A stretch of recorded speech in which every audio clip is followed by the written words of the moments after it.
میرے اس میں 32 سوالات، 32 دانت ہوتے ہیں آدمی کے، 32 سوالات میں نے کیے ہیں اس میں کتاب میں، اور ان میں سے کسی ایک سوال کا جواب یہ لوگ نہیں دے سکتے جنہوں نے یہ اتنے بڑے پیمانے پہ تباہی مچائی ہے۔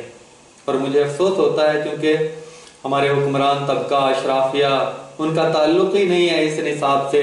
غریب مرتا ہے تو مرے، ان کے بچے تو پہلے سے بالکل الگ تھلگ ہیں، پڑھتے الگ تھلگ ہیں، ان کو اس چیز کا نہ ادراک ہے نہ ہی ان کو اس چیز کی سمجھ ہے۔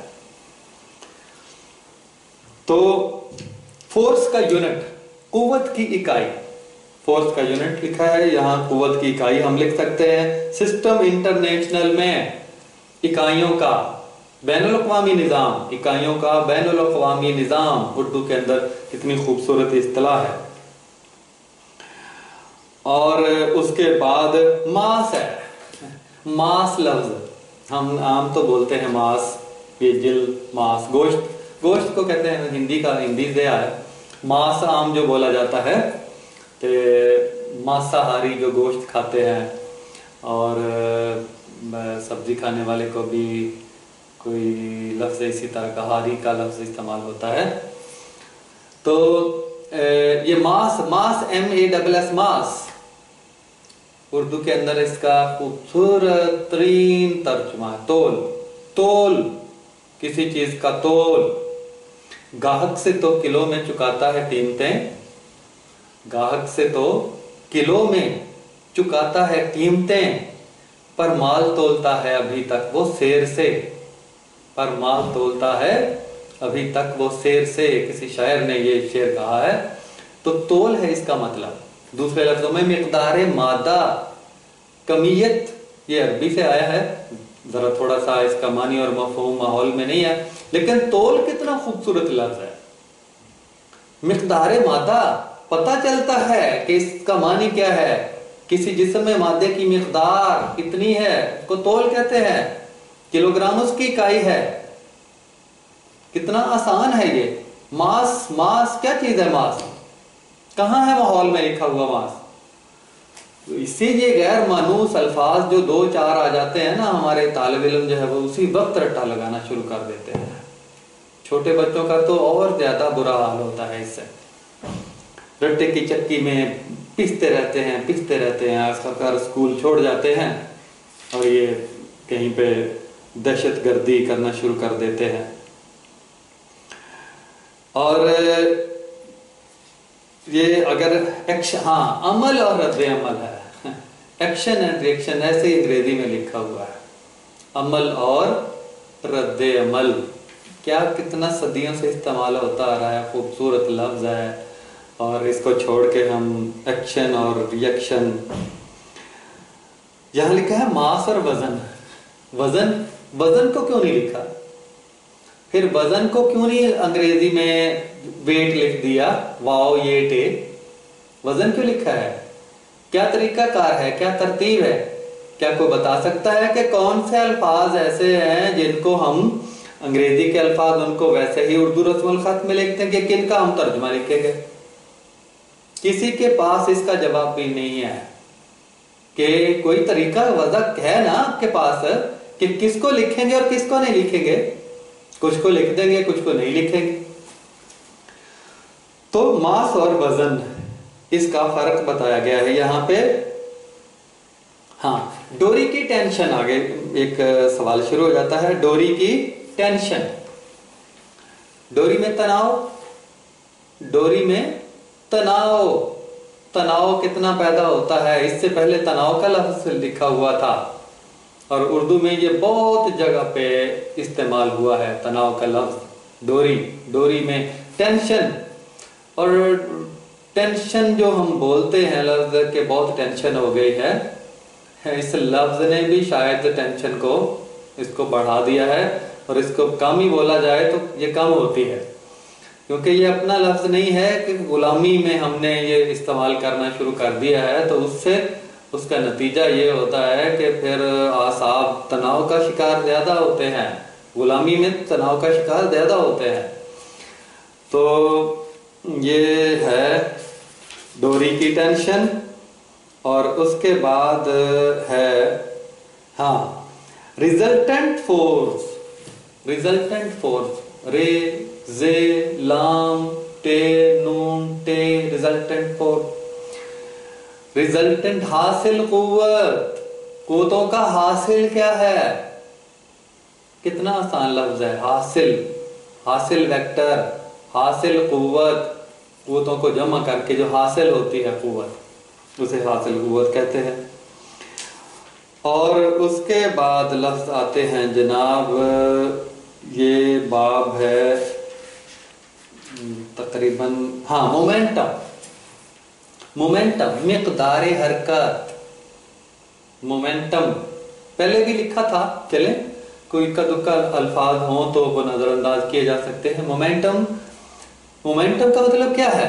لیکن لفظ مقدار حرکت، اس کا فارمولا دیکھیں ایم وی ہوتا ہے. M V mass and velocity. اور طول اور ویلاسٹی کا حاصل ضرب. طول اور ویلاسٹی کا حاصل ضرب. مقدار، ایم مقدار کو ظاہر کرے گی اور وی رفتار کو ظاہر کرے گی. کہ طول اور ویلاسٹی کا حاصل ضرب. پتہ چلتا ہے کہ لفظ کے اندر اس کی پوری تعریف موجود ہے کہ یہ مومنٹم مقدار حرکت. تو یہ قانون بقائے مومنٹم. قانون بقائے کی جگہ پہ بھی، قانون بقائے کی جگہ پہ بھی کوئی انگریزی کا ڈھونڈ لیتے اور اس کو لکھ دیتے. کیا تمہارے بچوں نے پڑھنا ہے یا تم نے پڑھنا ہے؟ یہ ظالم جو لوگ اوپر بیٹھے ہوئے ہیں، تو ہمارے دل سے کوئی ان کے لیے دعا نہیں نکلتی. بہت ظلم کر لیا ہے انہوں نے نصاب کو تبدیل کر کے، امتحان کا نظام کو تبدیل کر کے، ہر نظام کو جو تعلیم سے وابستہ ہے ہر نظام کو مشکل سے مشکل ترین کر دیا ہے. اور آگے یہ فرکشن کا سوال آتا ہے. رگڑ میں نے پہلے بتایا، اس کی جگہ پہ فرکشن لکھا ہے. یہ اس کی دو قسمیں ہیں، دیکھیں یہ ساتھ. یہ سٹیٹک فرکشن لکھا ہے انہوں نے، انگریزی میں ہی لکھا، انگریزی کا لفظ انگریزی میں سین ٹے یہ ٹے کاف. سٹیٹک فرکشن ساکن رگڑ. سٹیٹک فرکشن ساکن رگڑ. ڈائنامک فرکشن یا کائنیٹک فرکشن متحرک رگڑ. جسم حرکت کرتا ہے، رگڑ کھاتا ہے تو اس کی رگڑ متحرک رگڑ. ساکن جسم ہے جو رگڑ کھا رہا ہے، جو رگڑ کی قوت اس پر عمل کر رہی ہے، وہ ساکن رگڑ ہے، سٹیٹک فرکشن ہے. تو لیمیٹنگ فرکشن انتہائی رگڑ. ان سارے الفاظ کتنے اردو کے اندر آسان فہم الفاظ ہیں. میں ساری کتاب کا تجزیہ کر جاؤں گا، اور جو آرٹس پڑھنے والا ایک عام آدمی ہے اسے سمجھ آ جائے گی کہ اردو کے اندر لکھا جائے تو کتنا سمجھنا کس قدر آسان ہے. تو عام آدمی بھی سائنس کو آسانی سے سمجھ سکتا ہے. یہ عام الفاظ ہی ہیں جو سائنس پڑھنے کے لیے استعمال ہوتے ہیں بطور اصطلاحات کے. کائنیٹک فرکشن حرکی رگڑ، متحرک رگڑ یا حرکی رگڑ.